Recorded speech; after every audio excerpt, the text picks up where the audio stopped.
Getting up. All right, welcome everyone. I'm doing a bit of an oddball session. This was very much late notice for me, so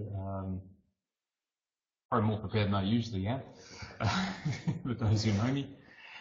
I was thinking about this because I think all my favourite, I assume I'm coming across okay as well. Let me know, just a quick yes from someone. Yeah, great, thanks. I'll keep the webcam on. If it causes any issues, let me know and I'll whack it off.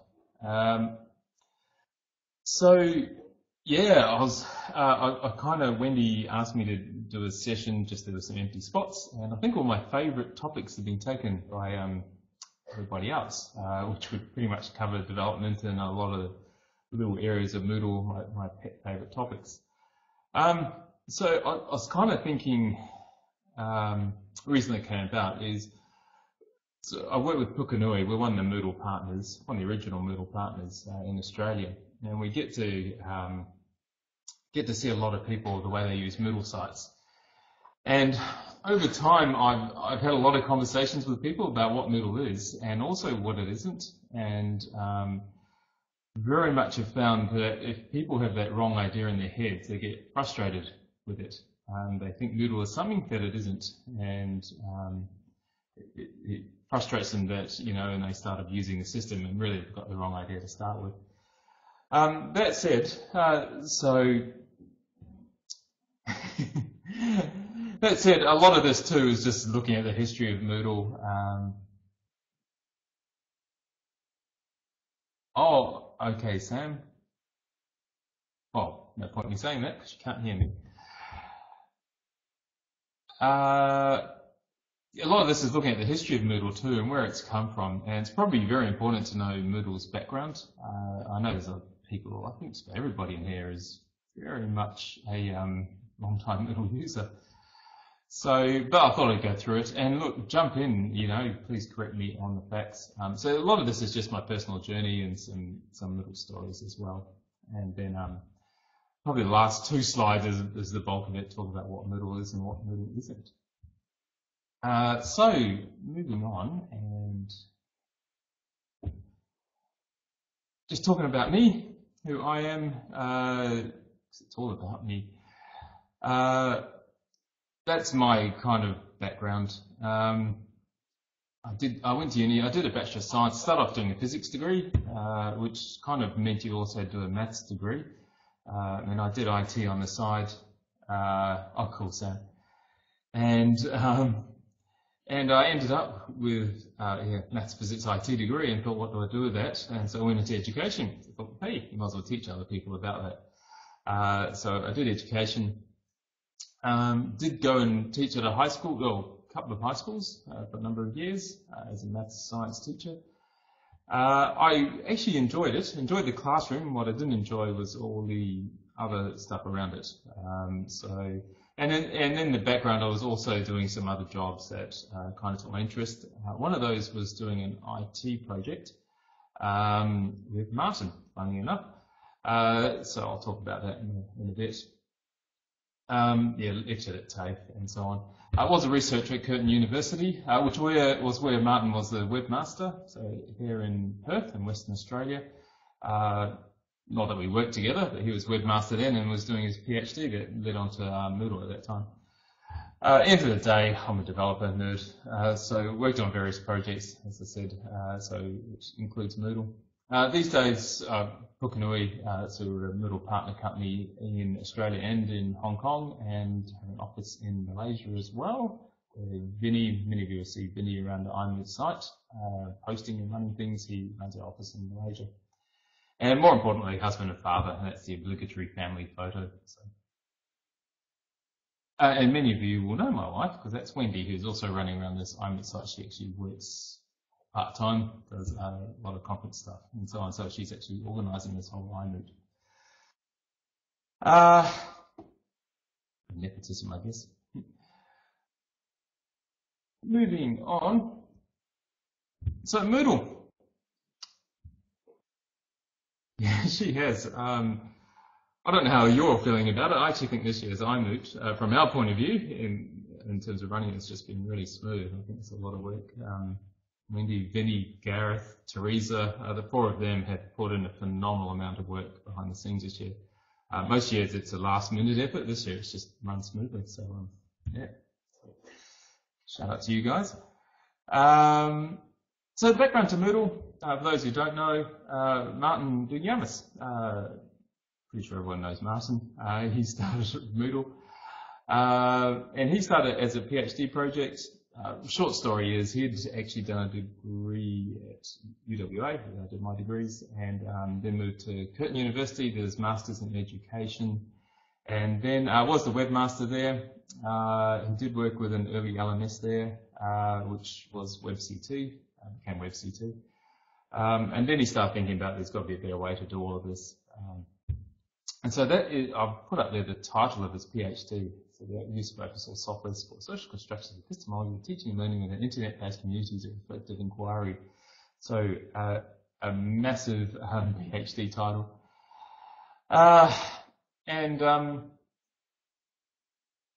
Yeah, as I said earlier, Martin and I actually, we had worked on another IT project. I actually grew up with Martin's ex-wife in New Zealand, and so that's how I got to meet him. So I met him in the early to mid-90s, and we're both musicians as well, so band interests as well. And we worked on an IT project, kind of went bust with the big boom, the .com kind of thing breaking in the late 90s. But some of those libraries actually made their way into Moodle. I was thinking about that with someone the other day. I think it was with Gareth we were talking, and the original data lib, a lot of the functions in there, the library, came from the original project. Yeah, original project we did. So it's good to know it wasn't wasted.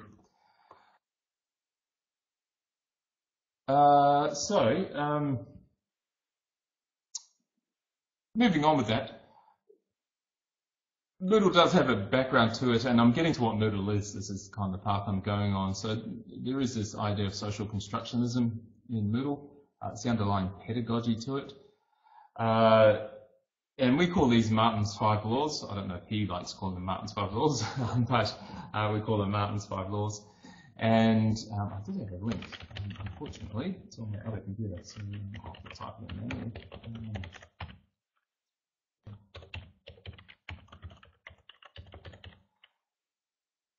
Something like that. So you can read it at moodle.org. Martin's actually written a bit more about it and about how people can use Moodle. To me, one of the successes of Moodle, especially in the early days, was Martin was very strict on development in terms of what can go into Moodle and what can't, and he'd guide it by these 5 laws. And I always do this when I do training with people as well, just to make the point you get the most out of Moodle if you're understanding why some of the activities are in there and why they work the way they do. And a lot of it is to do with these 5 laws. And so it's good to go through these and to understand them. You'll probably get more out of Moodle understanding it. And it's also good to know that Moodle does have an underlying pedagogy to it. It's actually a tool created for educators. It's not an IT tool. I do like the fact, I can say this being a developer, but I do like the fact that it's driven by educators. A lot of the ideas that come from Moodle actually come out of the Moodle.org forums, which is mainly people who are using Moodle, it's not the developers themselves. And that's how it should be. So I do like that. I think that's actually contributed to its success. So moving on, probably a bit short time already. I don't know if there's anyone got any comments about the social constructionism. Please type away. Do people use those in terms of training? Do you keep them in the back of your mind? I'm going to mute my mic so I can take a drink.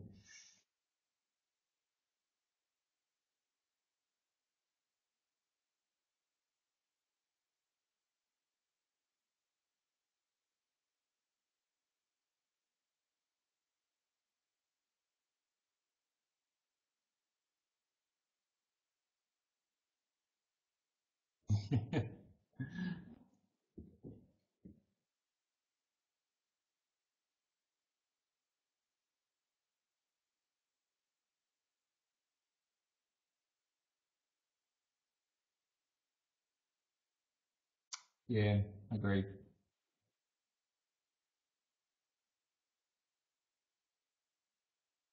That's kind of interesting. I guess it almost means that it's working, isn't it, in terms of guiding MOOC's development too. It leads you towards that.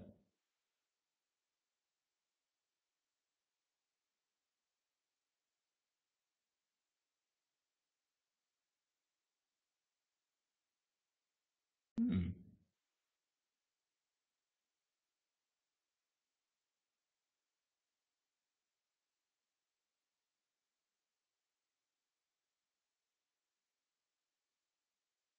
That's a really good point.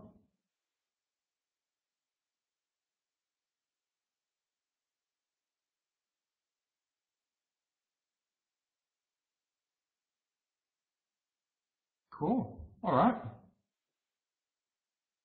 And if you want to talk, please grab the mic. I'm quite happy to share this. Or put your hand up. Let me know if you need a mic.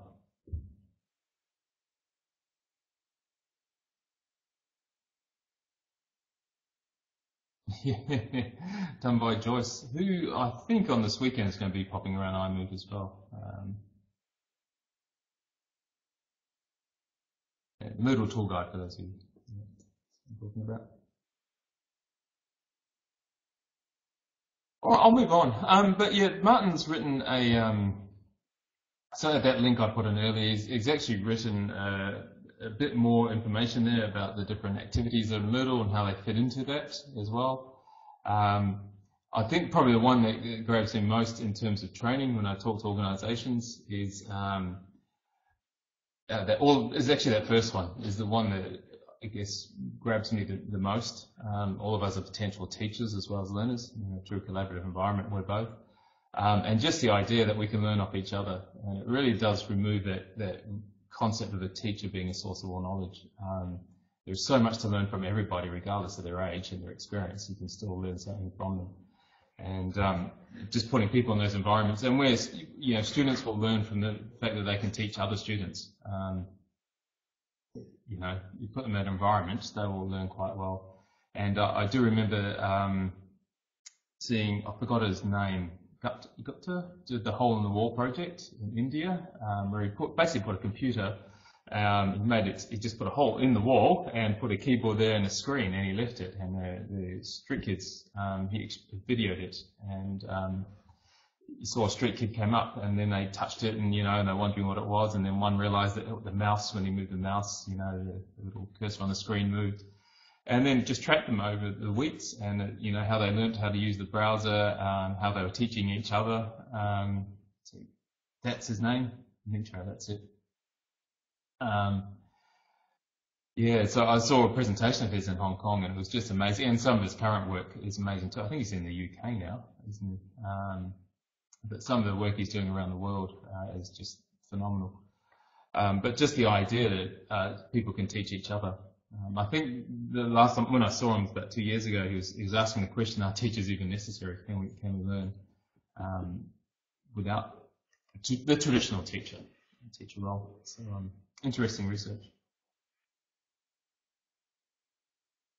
Yeah.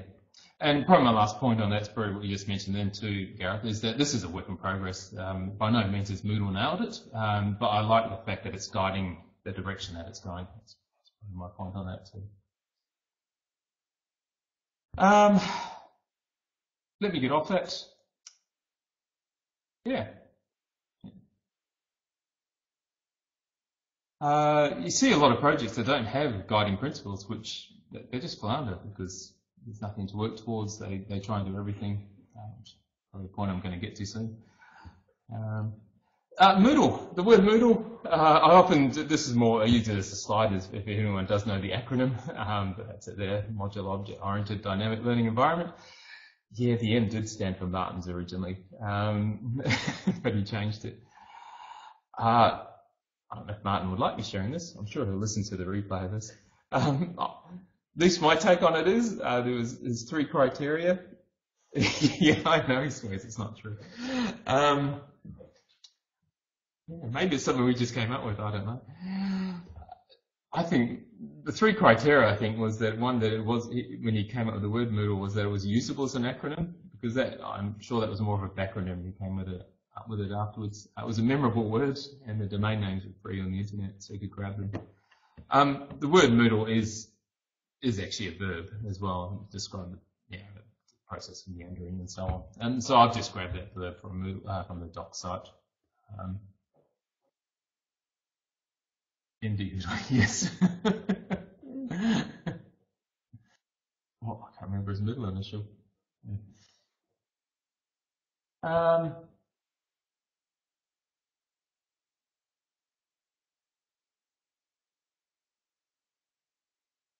Moving on. Yeah, talking about Moodle growth, I just thought, as I said, a lot of this is just my stories. So knowing where Moodle's come from. I didn't really have any good pictures, so I did a Google search on icebergs that was inspired by Michelle Hollister's conference earlier today. She talked about using Moodle in the Antarctic. It was quite interesting. Actually got off topic. We talked about the Antarctic and people working down there. But very interesting. Hence the pictures of the icebergs. Absolutely nothing to do with what I want to say, but you might as well be interested in something on the screen. Yeah, the software, Moodle. So my background, just talking about this, so I actually, as I said, I worked with Martin on other projects, and when he started doing his PhD, we kept in contact for various other things, and then he started needing hand programming. So I used to program at his house. Very early days, used to cycle over and work in the back room on a desk that was just big enough for the two of us, and I forgot the computers we had. They weren't very powerful. And so most of my early commits, because I was logging in under his name, all my early commits on CVS that we used then were actually under Martin's name. Probably about 2.5, 3 years I was committing under his name. Kind of regret that now, because it would have been nice to have my name against some of the early code, but that's the way it goes. So the software, don't know if people know this, but the software, so Martin developed it as software for his PhD project. It was the use of open source software. So it really was just a research tool. But he released it, he was trying to get a community around it, people started using it. At one point it got too big, he couldn't do all the programming. I was by no means the first person to work with him. There are other people around the world who had hooked in. I think most people will know Elliott, most of the developers will know him. We kind of started with Martin both about the same time. Yeah, so a lot of development back then, and the software grew, but the people using it grew and the community grew, and it all became too much. So Martin actually split off very early. He decided he didn't want to deal with the commercial side of things, the business side of dealing with clients. So he created the Moodle Partner Network. So at that point, I started wearing two hats. Pukunui existed in Australia. We're one of the, I think about 3 Moodle partners joined up at the same time then. Within the first year, there's 5 or 6 of us. And we provide services. So this isn't promoting our services, but the Moodle partners basically are the ones who fund the Moodle project. If you weren't aware, because Moodle is open source, it's free. But all the Moodle partners provide services, and we pay royalties on those services. So we pay 10% on any service that we provide or invoice for, and we pay that back to the Moodle headquarters, and that actually pays for the developers that work on the software. So while any company can provide Moodle services, the Moodle partners are the only ones that can use the word Moodle. It's a trademark name. And if you use a Moodle partner, you know the money is going back into the main headquarters. That said, anyone can contribute to it. You can contribute in terms of code. Obviously, people will know.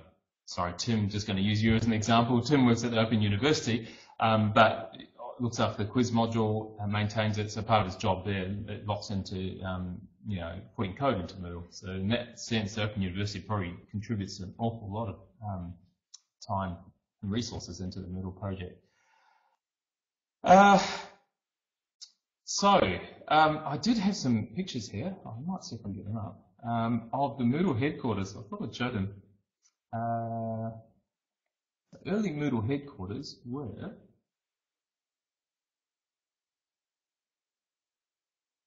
Let's see if I can get this one. Oh, cool. That was the original place. It's in East Perth. The top right corner and that room and the balcony were Martin's apartment back then. And so that was the original Moodle headquarters. So that's where I started bike to and work in his back room there until his wife would kick me out about midnight, early hours of the morning.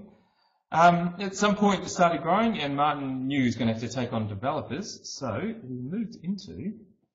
I just got these from Google Maps, by the way. I went and did a street view, so they're not photos as such.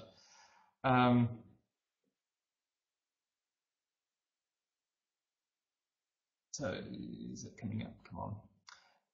It did look slightly better. It had windows in it. Looks like there's no windows in that. But that was one street away from where his house was, so we stayed in his house, and we hired that as a, or leased it as a Moodle headquarters. Originally, it was just the two of us in there, and then he started hiring staff, and so did I, Pukunui. And I do remember the first week in there, we went and got a Moodle sign, which will, yeah, we attached it up the front, and we spent the afternoon drinking beers and flicking magnets onto the sign. It was quite a fun afternoon. And I do remember back then Moodle was becoming quite large, actually. Moodle.org, and people were flying into Perth to meet Martin. And I remember them, because my office was that front left window, and I'd look out and I'd see people. It's funny, this big project, and here's this very small office on a small street.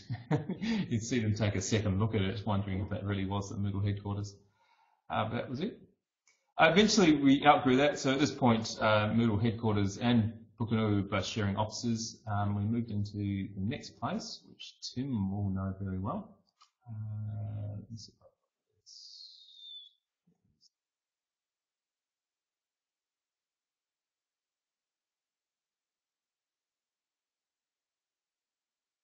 Yeah, just taken from Google Street View.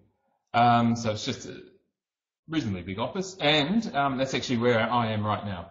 So I'm sitting in there 8 p.m. at night. So we both shared those offices. Tim did come and work at the Moodle headquarters for a year, which was awesome to have Tim here. At that point, Pukunui were the front right window of that, and Moodle headquarters took up a middle section. Eventually, we both outgrew it. So Moodle moved out, Moodle HQ, and Pukunui as a company, we took over the whole office. Yeah, that's right. So I'm actually in the room right now. I probably should do a quick scan around. This was the original Moodle headquarters. Desk layout was slightly different to what it is now. But, yeah, it is the room with no windows. Except for my desk, actually. I have the glass windows, Tim will remember. So I get some daylight coming in. And finally, the headquarters right now, the Moodle headquarters, is about 1 block from our offices. Yeah, I am. Exactly where you used to be. And that's a very bad picture, but that first floor and the right-hand side of it. So I'll put a little red dot on it. There you go. And going right back. So that's the current Moodle headquarters. There's actually a big sports oval between our headquarters and Martin's, that 1 block. And yeah, ground floor is the foosball table. Yes, and table tennis table in there as well now. So if ever you're in Perth, most welcome to drop over, visit our offices, or visit the Moodle headquarters. So we're 1 block away from each other. Yeah, always good for visitors. So let me get back to my presentation. Find it again. Yeah, come to it. The problem with Perth is that, yeah, send a postcard. You're saying send a postcard to us, or we need to send one to you? So the problem with Perth is it's just, yeah, it's just so remote. Yeah, it's hard to get to. It's expensive, even in Australia. Perth is, it's 5-hour flight from Sydney, and there's really nothing in between except for a great big desert. Yeah,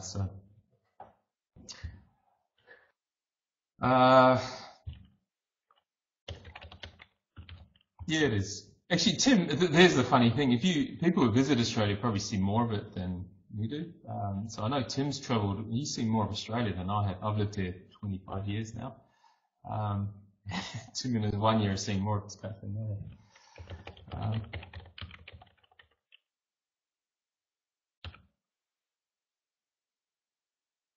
Yeah, there's probably one thing going for Perth. Amazing beaches, great place to bring up family to. So 2 young children, obviously, it's very reasonably safe. I'm just putting a link in the chat for those that don't know. That's the statistics for Moodle. Just if you want to know how many users there are, I think it's 1.1 million users at Moodle.org, and however many registered Moodle sites. That's the place to get some information. I do remember I was having a little party when Moodle hit. It's probably around 50,000 users. We thought this is Moodle.org. I mean, we thought this is the biggest thing ever. Yeah. And I'm just going to find another link for you as well. Again, I'm on the wrong machine here. I need to find this. Just give me a second. Actually, Tim, do you have anything to say about working at Moodle headquarters? Because, there's probably a lot of interesting stories.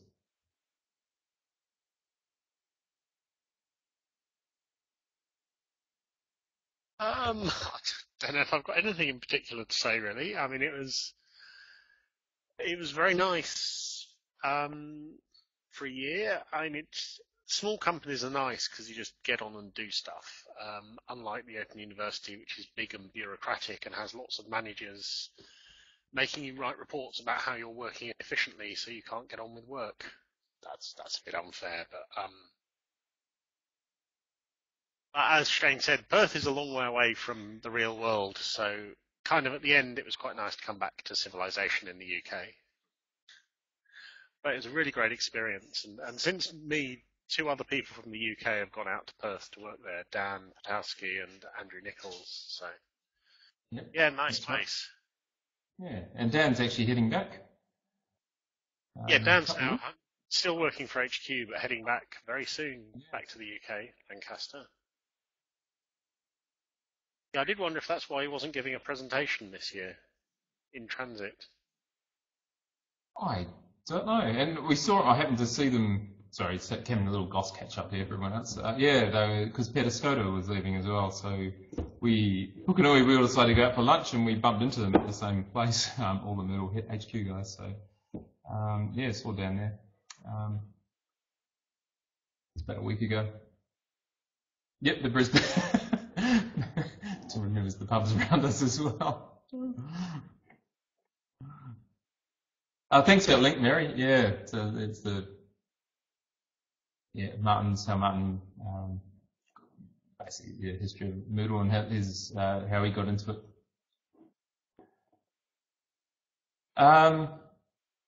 Right, let me move on. I need to waffling a bit here. I thought I'd tell some stories. Some of you will know these stories. I just thought I'd share 3 interesting stories or little tidbits. Moodle's birthday. If anyone knows, I'm sure people do know without quickly looking it up.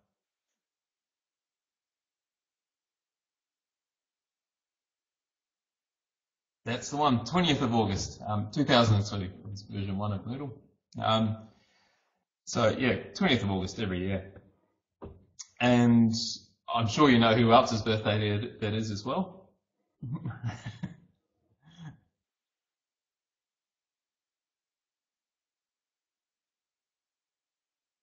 Maybe not.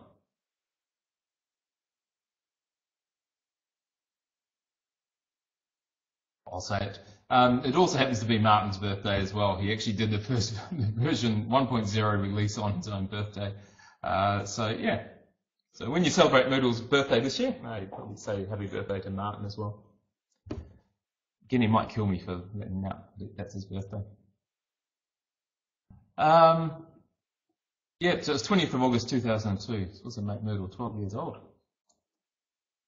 I'm going to skip that middle one. I'll come back to that. Can anyone see the link between my women's liberation? Tim, you'll need to not say anything. Oh, Gareth knows it. Yep. So I'll just tell the story. For those who don't know, Moodle's file directory, its layout, there's a lib folder, library folder. So it's just called /lib. And inside that there's a whole lot of libraries, PHP coding libraries. And so there's one called data lib, which is about database functions connecting to the database. There's Moodle lib, there's web lib. Yep, so there you go. And they all have different functions that are built in there, and almost APIs. There's a whole heap of them these days. Late one night, Martin and I, we had to create a new one, and just because it was very late, we're working at his house, and we thought, wouldn't it be funny if we put in one there just called Women's Lib and never told anyone about it? And so we did. And it still exists. And so that's right. If you go to any Moodle site in the world and type in /lib/women's lib, you will actually get redirected to a page you can go and try it yourself. And it will work for your Moodle site, or work for any Moodle site, unless they've actually removed the file. But, yeah.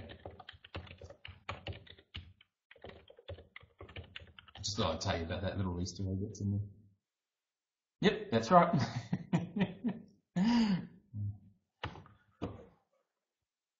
So, yeah, so the iMoot site, you can try it as well.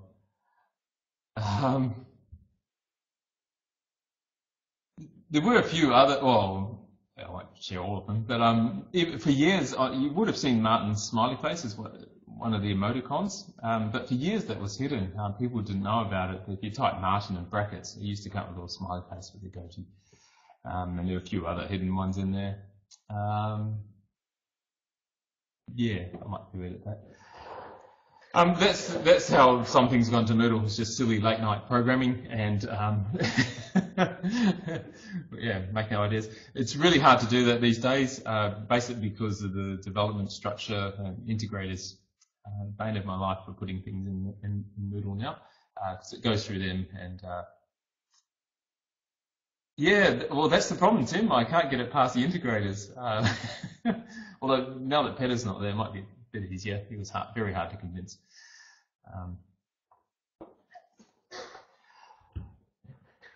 We'll have to think up something. Yeah. That's right. We'll have to do something with the quiz code. The middle one, does anyone want to hazard a guess? I've kind of sat on this secret for a long time. I'm sure other people know about it.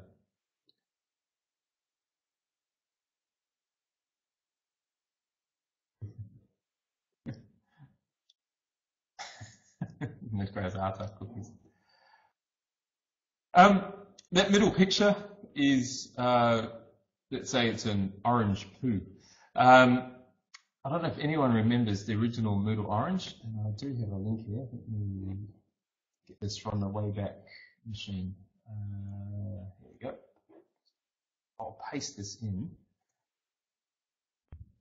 So you can click on that. It's just the Internet Archive. So it's basically Moodle.com, and that became Moodle.org, as it looked, whatever date that is, 2nd of August in 2002, so just before the Moodle 1.0 release.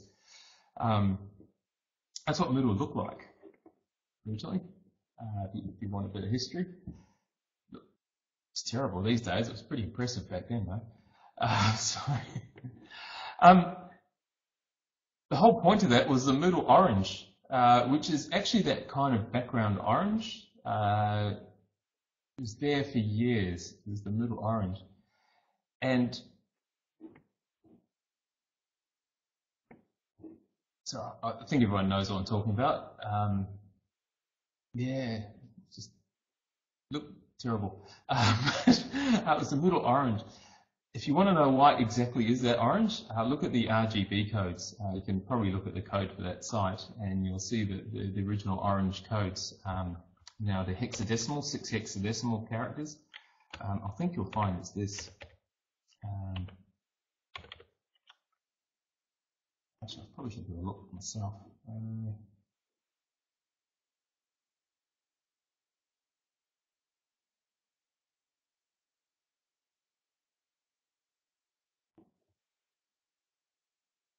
trying to get the colours.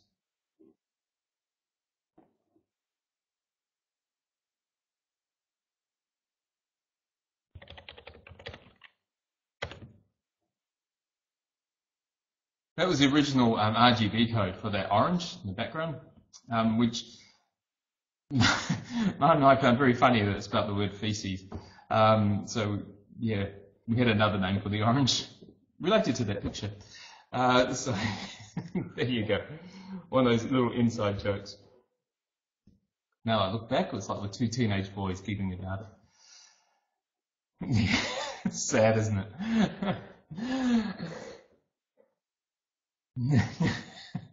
So, thought I'd share that some trivia. All right, that Wayback Machine is actually quite interesting though. You can, if you get to the main page to a search for Moodle.org, it will show you, it takes snapshots of sites around the web, and very interesting to see Moodle's development over the years. So yeah, feel free to have a look at that. Let me move on. This is probably more seriously what I want to get to. So it's asking the question, what is Moodle? And I both have a simple answer to this and a very complex answer. And I guess the complex answer is that it does really depend on your perspective. Because I started trying to write down what I thought people would answer. And for instance, if you're a student using Moodle, what would your answer be? Feel free to type some in there, or I can ramble on as well. It might be, depending on how the Moodle site's set up, it might be just somewhere that you get your homework from. So some schools purely use it as a portal, download your homework. Some would just be a portal. Some it's for, this is where I go do my online exams. It's like Tim was doing in his session earlier today. It might be just where someone, that's the only reason they access it, it's doing online exams. Yeah, that's right. And I was thinking a teacher has a completely different view of it. It's where they can put homework, which is very different to downloading it. Excuse me, I'm going to take a drink.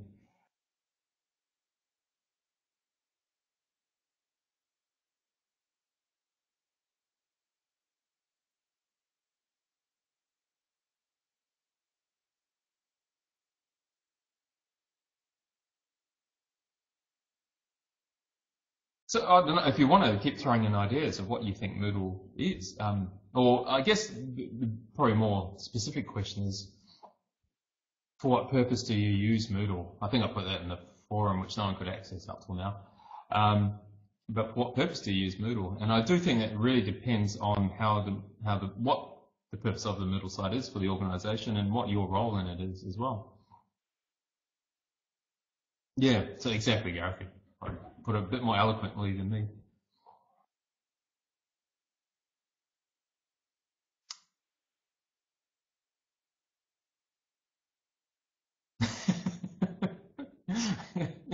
Well, quite possibly.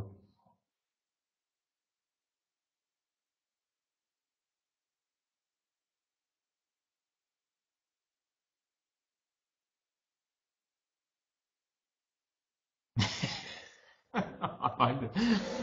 Yeah, that sums up driving in India too, doesn't it?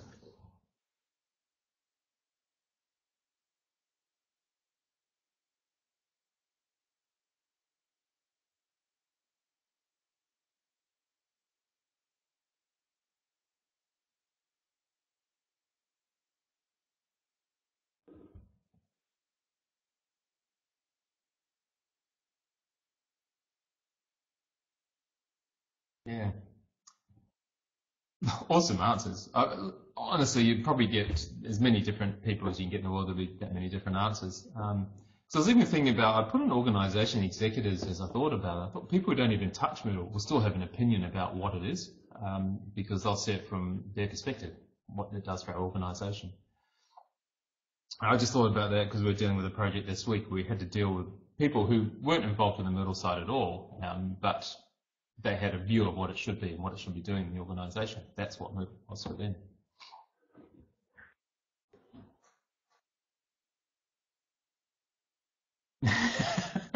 Great answer, Stefan.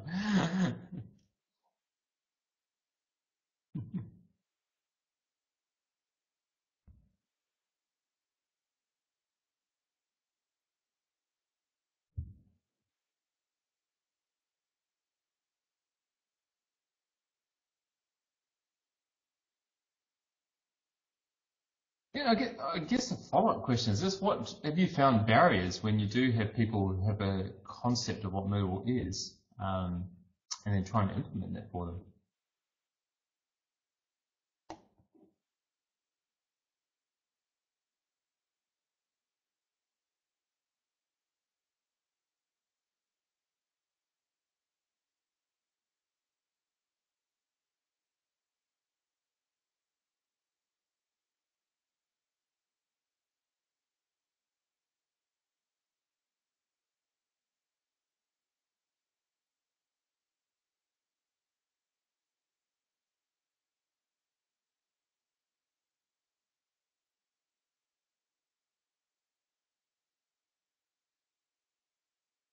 Yeah, sorry, Jeremy. Yeah, the client we're working with was corporate sector.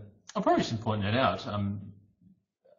Again, a lot of the concept around Moodle is that it's only for education. But our client base in Australia is primarily corporate and government departments that we deal with. NetSpot, who one of the other Moodle partners here, are mainly academic institutions, so the higher education.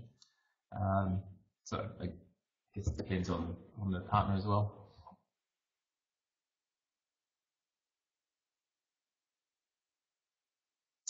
Yeah, oh, Tim, you're kind of preempting me, Tim. It's awesome.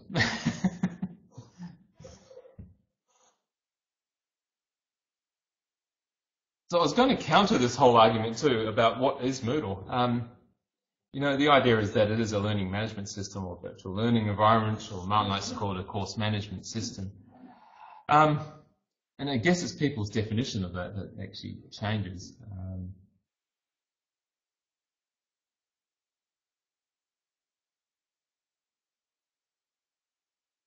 So I'm just digressing. So Jeremy, you're in, what country are you in? Is that in the UK?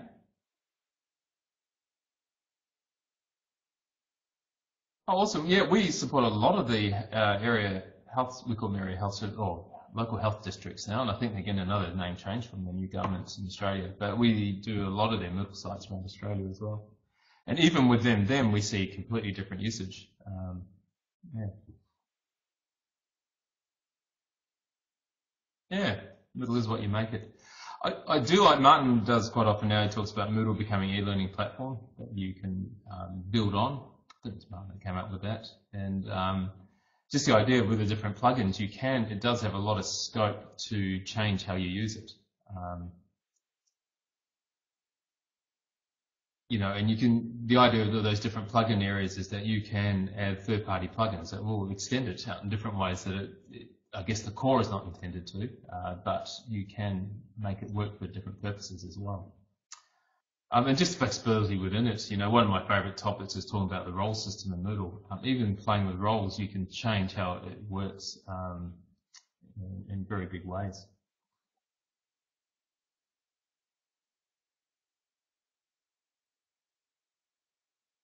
So I'll move on just for time.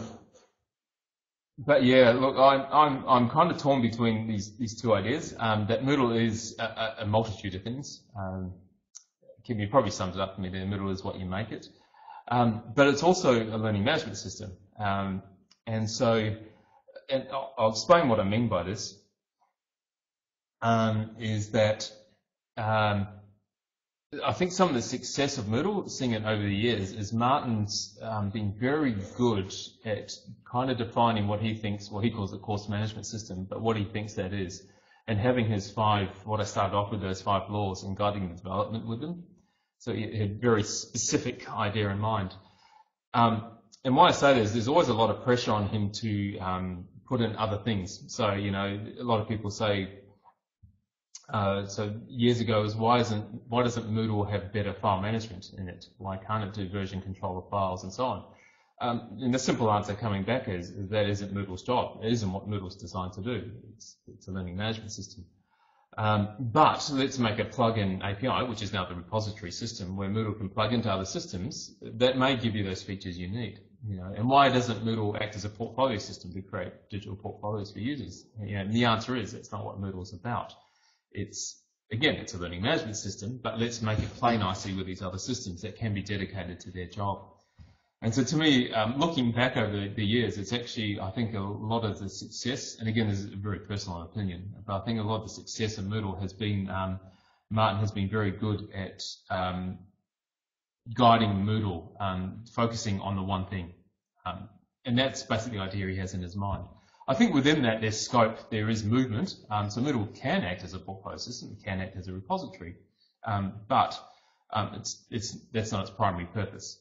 So, you know, you can put files into Moodle, it will deal with them, but it won't give you all the extra features you need from a full-blown document management system. Yeah, Garrett, I don't even know what that is, so I have a quick look, but I'm going to quickly just type what that's about.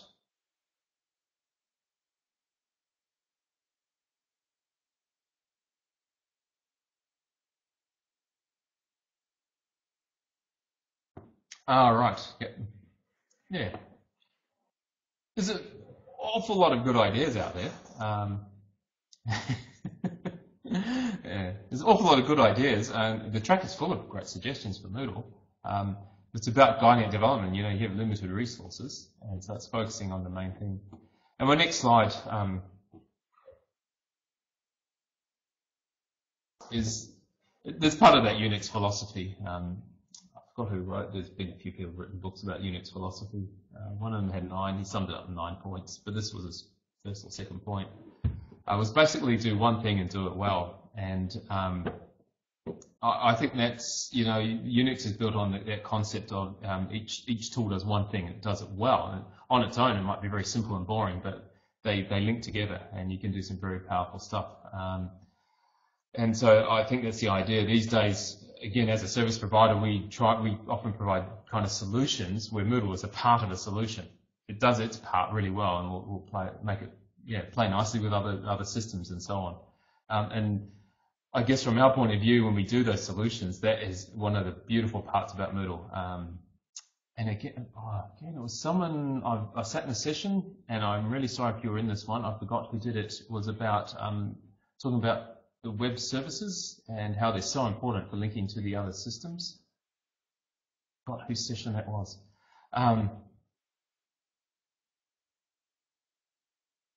It probably was Jeremy. You came up with a list of the, at the end you were saying the list of the web services and how important they were. Yes, Birmingham City. So yeah, Jeremy, it was yours. And it drove it home to me that Moodle was one part of a solution that you were providing. And I think you were saying this, but I know from our point of view, it's great how well Moodle does play with other systems. And if it doesn't, we can write a plugin that does make it work well.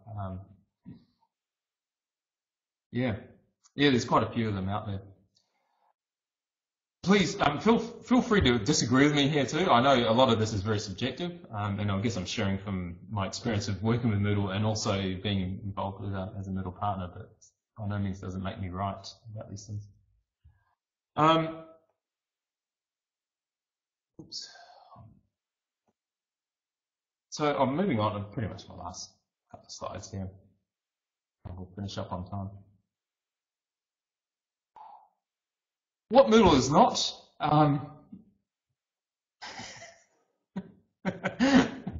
what Moodle is not.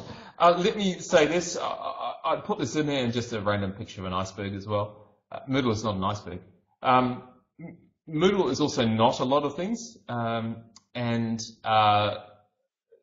my experience of that is also people coming to us, I'd say this as a Moodle, again, as a Moodle partner, people coming to us, and quite often I'll ring up and say, I've heard Moodle, you know, we wanted some solution for our organisation. Someone told us that Moodle is the best one out there. You know, we'd like to use it. Can you help us? We say, sure. And then we start listening to their requirements. It should be doing this, this, and this. And we just think, you should be using something else. Because what you're asking for is not what Moodle can do. And it's that whole idea of use the tool for the job. So back that hammer and nail thing, you know, all you have is a screwdriver and you need a hammer and a nail. It's not going to work very well. It will work, but you need a hammer. So quite often we have people coming to us asking, you know, we think Moodle should do this and this and this, their requirements, and we've turned away some people going, Moodle is not the tool for you. but we suggest, we think these might be the places to go to. Yeah, and that's right, Gareth. That's exactly right too. There's a lot of dimensions to that, providing the solution. It's not just about the tools. And quite often people have come to us as well and said, we want to use Moodle. We use, as an example, we've used Blackboard in the past. We like how it does this, this, and this, and this, or we've used this at university or something. And we've actually turned around and said, you really should use Blackboard because that's what you're asking for. And it doesn't worry us too much. If you're going to use Moodle and it's not going to do all those things that you want, it's going to frustrate you, it's going to frustrate us. You might as well go and get the right tool to start with. So that's probably my point with that is, yeah. Yeah. It's just we've been there. We've tried to promote Moodle as a great tool, and I do think it's a great tool. But often it's not what people want. What they are wanting is something else. And it really, I've learnt now to just turn them away.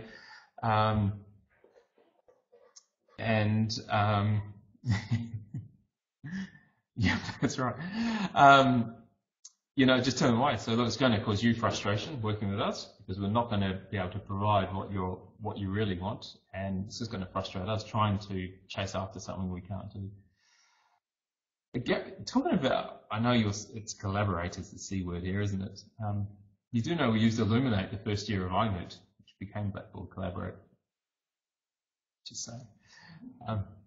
Don't have any complaints about it. It worked quite well. It's just the non-standard ports that frustrated people. That's why we moved to Adobe Connect the next 2 years of iMoot. And then, right. Okay.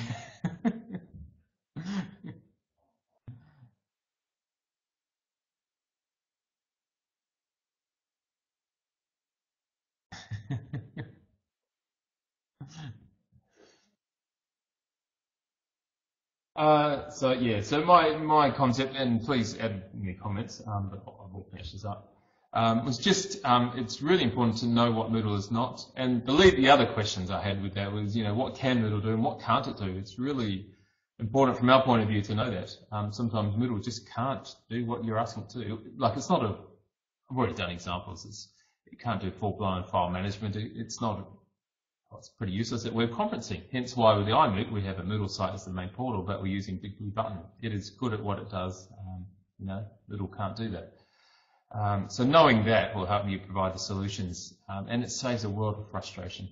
It really does. Just knowing what it can't do and what it can do as well.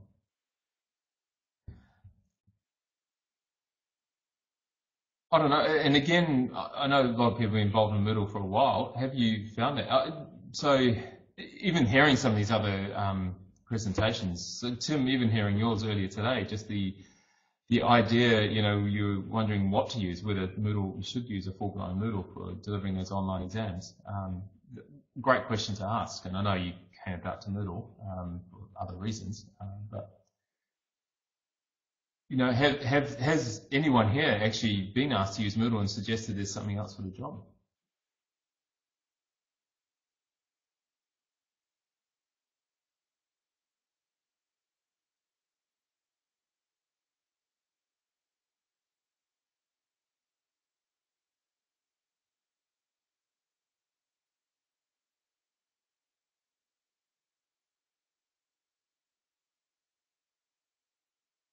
Yes, Stefan, we're the same. We actually use, so internally we have a Moodle site that acts as like a portal, but we use Google Docs, Google Drive for a lot of things. We use Dropbox.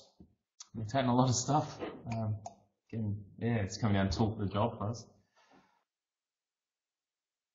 Sometimes, just as an example too, sometimes Moodle hasn't been able to do what we want, but we haven't found any other tools that have done it well enough for our specific needs. So what we've done is we've written our own plugins for Moodle. So we have like a client database that we use internally, which is a local plugin in Moodle. Works well. We're customized for our needs. Needs an upgrade now, but you can do things like that as well.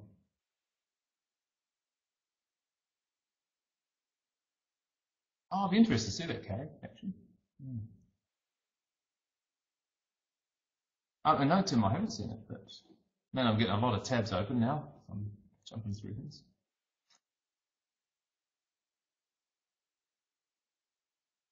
That looks awesome.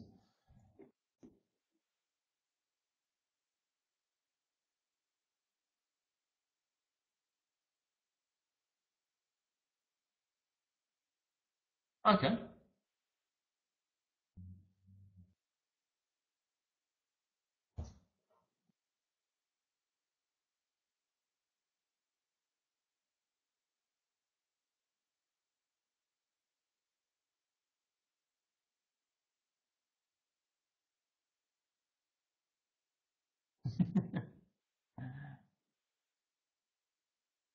Yeah.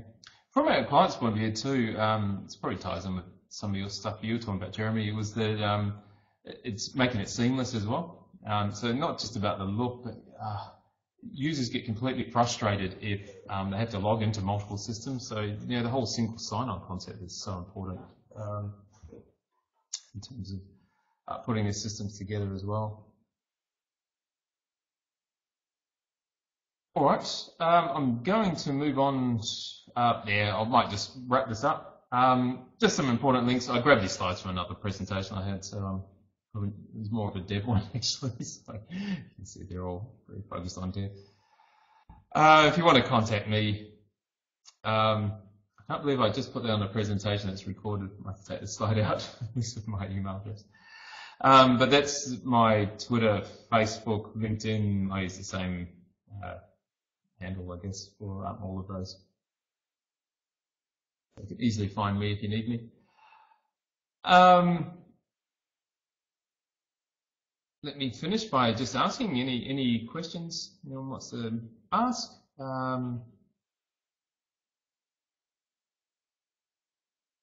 Yeah, if you want to ask questions of other people, find on me too.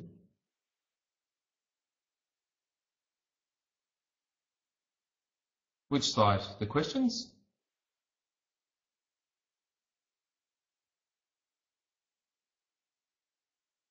Yeah, the question. Yeah, I used to have Martin and I used to share a slide repository, but it's Tom, you can see running in the background of our office. Yeah, we used to share slides was quite often, and every now and then we'd be presenting at the same place.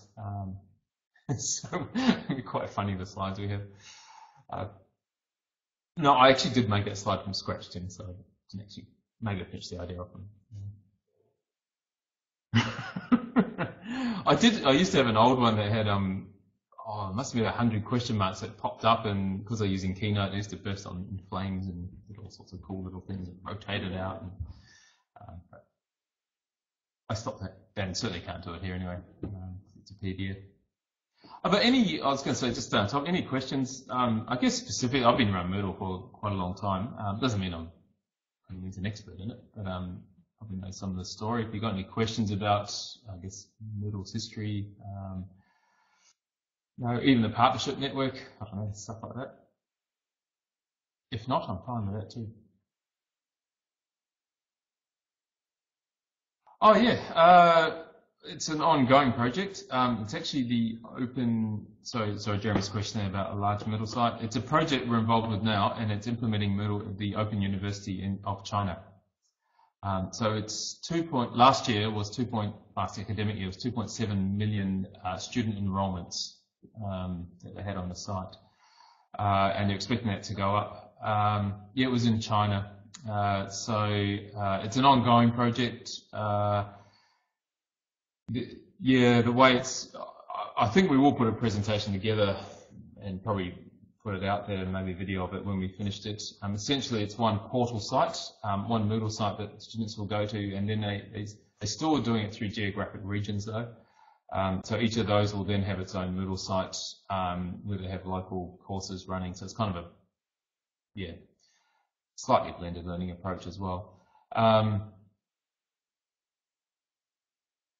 Yeah, it will be big. Probably a lot of the problems we've been having is actually dealing with the underlying hardware, because working in China has its own issues. we couldn't host it outside of China, putting the hardware together. So we've been working with China Telecom, which is a massive company, putting together kind of massive servers and load balancers and things like that.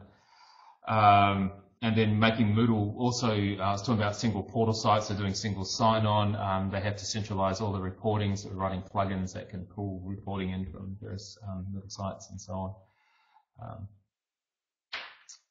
Yeah, Catalysts have been working up in China as well. So yeah. Interesting projects, interesting working in other cultures too.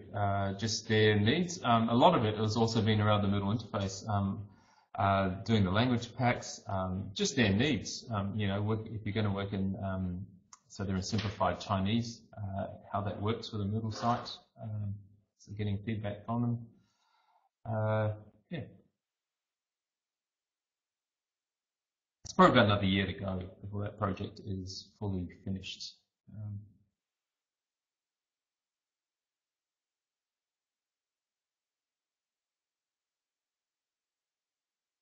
So yeah, apart from in Australia, probably our largest client. I've got Dom behind me. I can turn around and just ask him. Number of the users.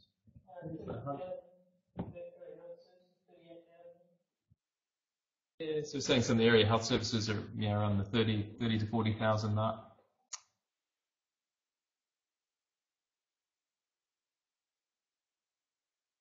Also a comment on that too. We find people often think a lot of users means a massive hardware. No, some sites have 30,000 users, but their concurrent usage is 5 or 6 users at any one time. And over a year they might get all those users on, but depends on how they use the site. We have sites that might have 1,000 users and they really suck our service because what they'll do is only use it for the times when they have exams, so their peak usage is massive. So dealing with those problems is always interesting as well.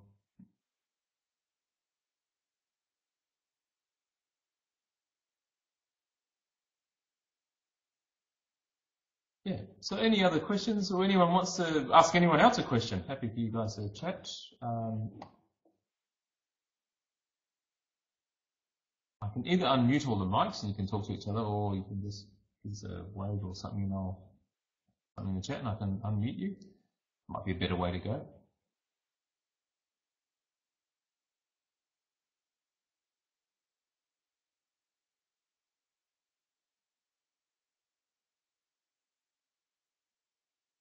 Okay. If not, I'll formally thank myself on behalf of the iMoot team for presenting. So, managing my own session. I actually do need to go off and get some of these other sessions. Might need a hand there too. Oh, Garrett's around still too. Oh, Britta's in here as well. Cool. Thanks for joining, Jeremy. Appreciate it. See you.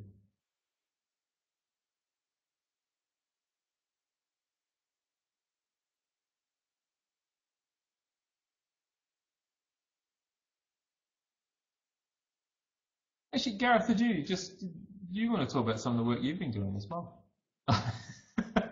Thanks. Because we've worked in some interesting places as well. I don't know if you've got any insights to share about Moodle and how it's been implemented and so on. Yeah, hi. I first came to Moodle, actually, I was working initially as an IT teacher. And then within that school, the government mandated that they needed learning coordinators. So I took over a half and half role. Looked at another project that was absolutely diabolical. My boss at the time was really in with it. Big company over here, they do absolutely everything that people in the UK will work a lot. They do prison van stuff, they do cleaning, they do loads of people will be able to guess who they are. They had a product and it was awful, absolutely awful. And I came across Moodle from someone else told me about it. And I found, and this was back in 1.8, 1.9, and I found I could do with that in 5 minutes what this other product took 45 minutes to do, just to create it, just to upload a file, just to put a file, a worksheet, that sort of thing. So I found it incredibly easy, and I'm really convinced in the sessions and got teachers on board, and it started from there. Well, but before that, before I came across Moodle, I'd started my lessons, I just created bespoke web pages with resource links and stuff, and didn't know of even of such of a concept where you could have a content management system, manage it for you, present something in front of a web page, generate the web page, generate the environment, and be available online so students can access it. So you're no longer in you start lesson, go to fklon / this, / that, da. And I had that on what I'll be waking up at night, thinking, with it coming in my mind, I've told the students this so many times, and these words keep popping back. So it was brilliant from that perspective. So I saw it from both an educational perspective and at the same time the software element intrigued me how it all worked.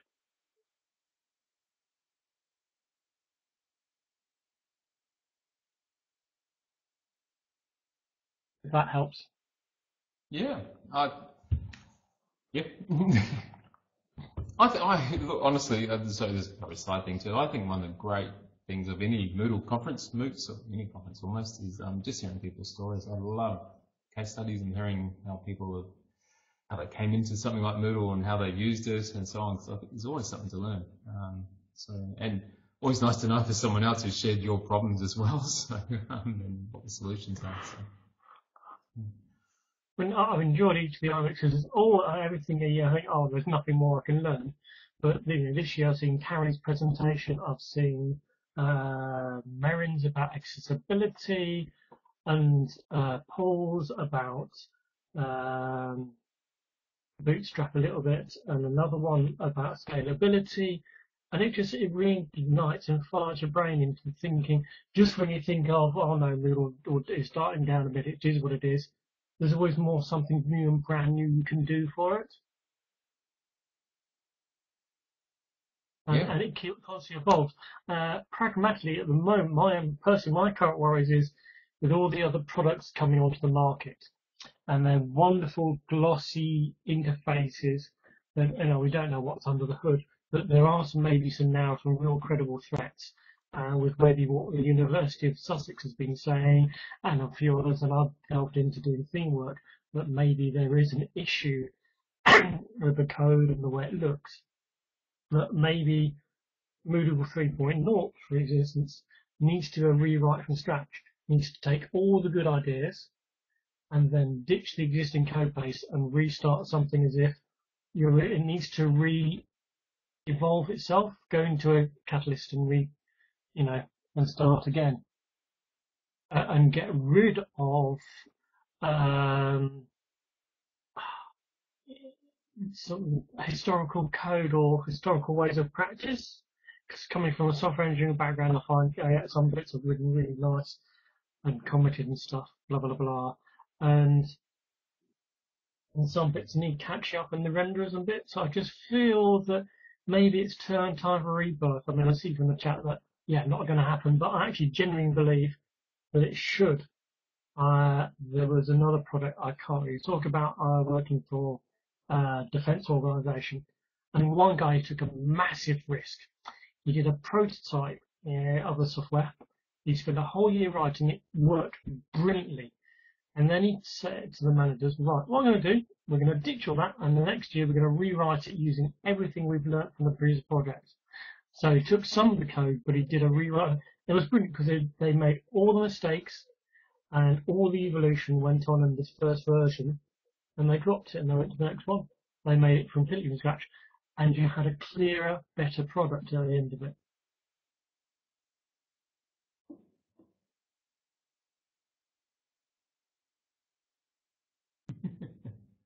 So, I mean, I know a lot of people argue with me, but I genuinely believe that, go 2.7, go as a long-term solution, do 2.8, 2.9, and now concentrate on in parallel writing Moodle 3.0 from the ground upwards.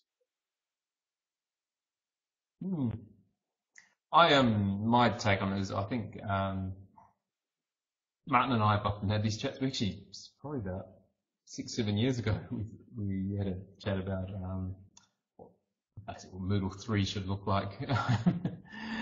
Yeah, and there was the idea, basically, I think if you talk to Martin, he said if he did do something from scratch, it just wouldn't be Moodle, just be a new product, basically.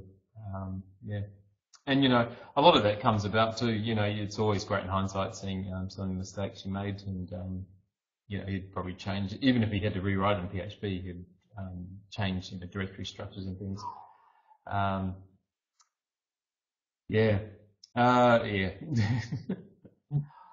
I think it's now that I don't think Martin will do a rewrite of Moodle itself, not as we know it anyway. It would basically be a new product if he did another project. Yeah. I mean, I realise it's controversial. Moodle will go on evolving. Yeah. Yeah, I realise it's controversial, but it's not. It's a feeling rather than I haven't got concrete evidence. It's just, yeah. Yeah. All good. So I'm not dissing, as the teenagers we used to say, dissing the code. I'm just saying that some bits could potentially improve. Anyway, I think we should have, you know, the question should be asked: is it time to rewrite it? You know, even in Moodle. Yeah, I love it when people say, you know, should the forum go? Should the forum be rewritten? You know, just as an example. You know, the good questions to ask. You know, and even if the answer is always no, at least it's still good to come and look at it. So, you know, at some point it might be yes.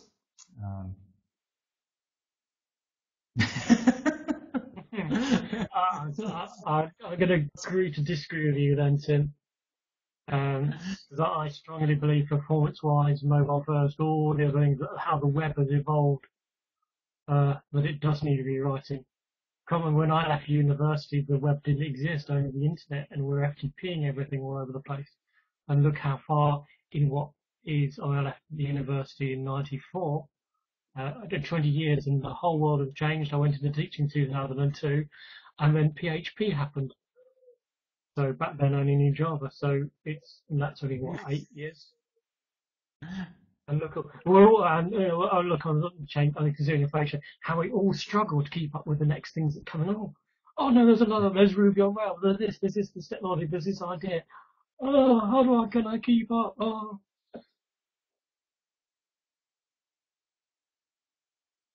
I'm trying to find, there was a great XKCD, I think it was XKCD. Oh no, it wasn't. It was an article I read. Sorry, just a thought you triggered then, about the internet. How it's a whole lot of broken things all built and they just stay together and it just works. And as long as no one delves too deep, they'll never know that it's just working. So I was just thinking the whole internet needs a rewrite. All the protocols and everything.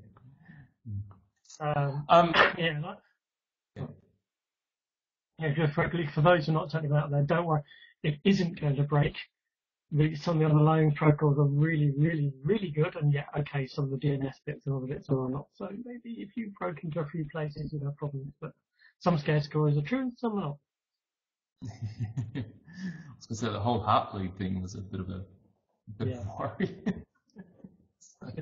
But then it's down to people trying to prove something. If there was no thieves, if there was no burglars, if there was no people who had a real chip on their shoulder wanting to break it, we wouldn't have the problem. People. Yeah.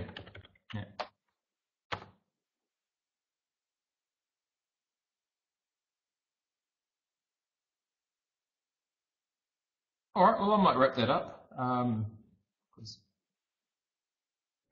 Tim and I can talk in another forum anyway. Thanks, everyone. Yeah, thanks for listening to my rambling. Hope you got something out of it.